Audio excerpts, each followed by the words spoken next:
মানুহৰ জীৱনৰ আটাইতকৈ গুৰুত্বপূৰ্ণ কথাটো হৈছে স্বকীয় চিন্তা, স্বকীয় কণ্ঠ আৰু নিজা পৰিচয়। কিন্তু নিজা পৰিচয় আৰু নিজা কণ্ঠ মানুহৰ কেতিয়া থাকিব? যেতিয়া মানুহৰ আৰ্থিক স্বাৱলম্বিতা থাকিব। আৰ্থিক স্বাৱলম্বিতা থাকিলেহে মানুহে স্বকীয় চিন্তাৰে নিজৰ জীৱনটোক আগবঢ়াই লৈ যাব পাৰে। সেইবাবে মই প্ৰতিগৰাকী অভিভাৱকক, প্ৰতিগৰাকী পিতৃ মাতৃক এই অনুৰোধ জনাব বিচাৰিম যাতে তেওঁলোকে নিজৰ কন্যা সন্তানৰ উপযুক্ত শিক্ষাত আটাইতকৈ বেছি গুৰুত্ব দিয়ে।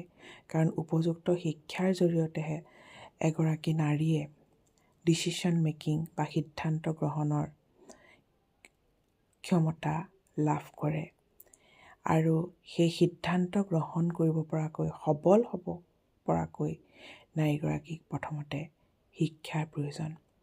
গতিকে মই সকলো অভিভাৱককে এই অনুৰোধ জনাম যে তেওঁলোকে ছোৱালীজনীক খুব কম বয়সতে আধৰুৱা শিক্ষাৰে বিয়া দিয়াৰ পৰিৱৰ্তে তাইৰ শিক্ষা সম্পূৰ্ণ কৰি ছোৱালীজনীয়ে যাতে নিজেই নিজৰ জীৱনৰ সিদ্ধান্ত ল'ব পৰাকৈ সক্ষম হৈ উঠে, সেই কথাটোতহে গুৰুত্ব দিয়ক।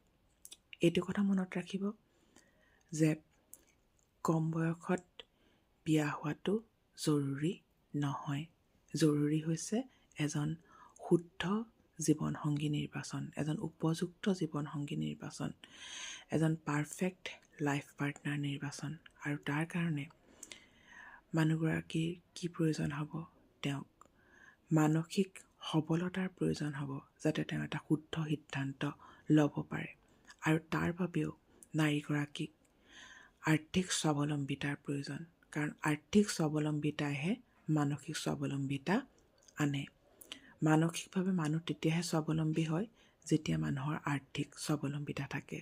যেতিয়া প্ৰতিটো কথাতে মানুহে আনৰ ওচৰত হাত পাতিব লগা হয়, তেতিয়াহ'লে সেই জীৱন নৰক সদৃশ হৈ পৰে।